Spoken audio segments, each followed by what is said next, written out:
Metro Manila is a global city in the heart of Asia. The heritage of this city reflects the many cultures of which it represents, including the many people groups in the Philippines and other countries from all over the world. As the city continues to grow, so too does its opportunities, challenges, and influence in the world.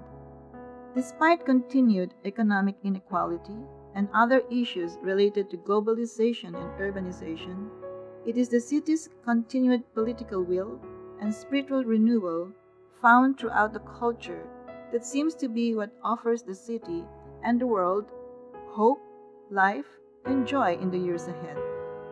The metropolis is home to roughly 25 million Filipinos, half of which are children. 40% of the population are striving to survive with as much as $6 a day.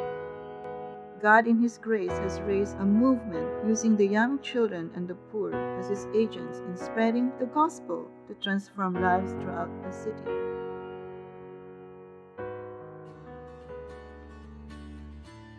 One such movement is Ministries Philippines, which came alive in 1980 when retired U.S. Army chaplain John Linville and Stewart Tibur resided in Manila. They believe the key to creating opportunities in life, especially for the disadvantaged, is to provide quality education to children while instilling a biblical worldview. Cory Accorda, a social development specialist, joined the team soon after. Now Dr. Cory DeBoer, she and her team use early childhood initiatives to link communities in order to bring change to the generations to come. A gospel grassroots movement had begun by casting the vision to local churches, urban poor communities, mission organizations, microfinance groups, and seminaries, instilling the value of early childhood education and developing a curriculum that integrates a biblical worldview in all the subjects. 30 years later, God enabled over 1,000 early childhood education centers to emerge to the local churches and communities across the Philippines.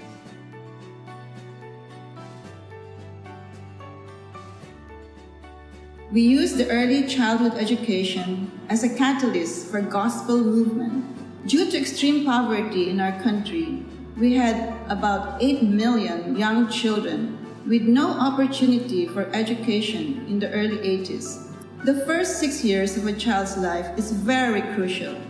It is at this age we can really influence them educationally and create a better opportunity as they grow. It is at this age they can be greatly influenced to grow in God, develop life habits of prayer, devotion, and living a godly life. We need to remember that God, more times than not, uses the poor, the vulnerable, and the weak to spread His word. Sometimes we think that only those with money, high education, and wealth are the ones God uses to spread the gospel. That is not true. In the Philippines, the poor, especially the preschool children, volunteer teachers, unpaid missionaries, the urban poor youth, are undertaking the gospel movement. The reason why this works so well for us, especially in the Philippines, is because once you start helping the children, the parents are automatically drawn to you.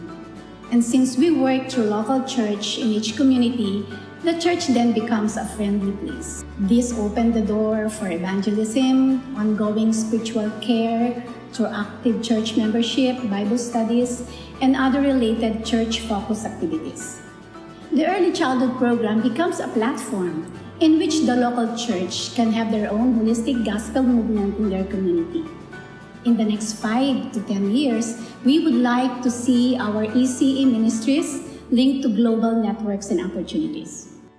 We are developing a gospel movement using job creation, manpower services, and other livelihood opportunities to provide the young people, the preschoolers, and their families in the slum communities a more holistic way in which they can grow like Jesus, who gave a great example as He grew in wisdom, in stature, and in favor with God and people.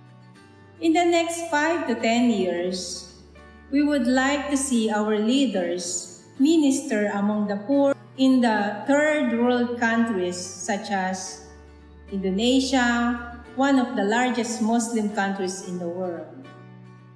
Since 1980, God has also been raising up a holistic gospel movement through Companion with the Poor, a sister organization of Mission Ministries Philippines, and transforming the lives of the poorest of the poor throughout Manila.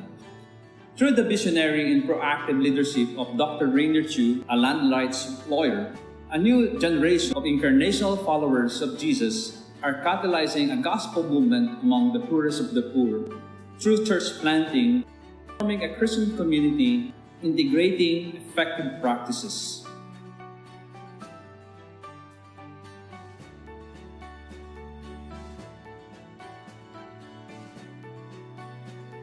God is empowering the powerless to transform individuals, families, and communities to usher in His kingdom. It is remarkable what God is doing in the Philippines to spread the gospel here in partnership with the poor.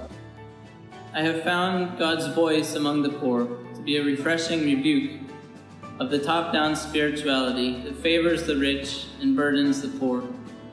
I hope more of the church will take seriously this voice, both in our cities and in their surrounding areas. Jesus said that what we do for the least of these, we actually do for Him.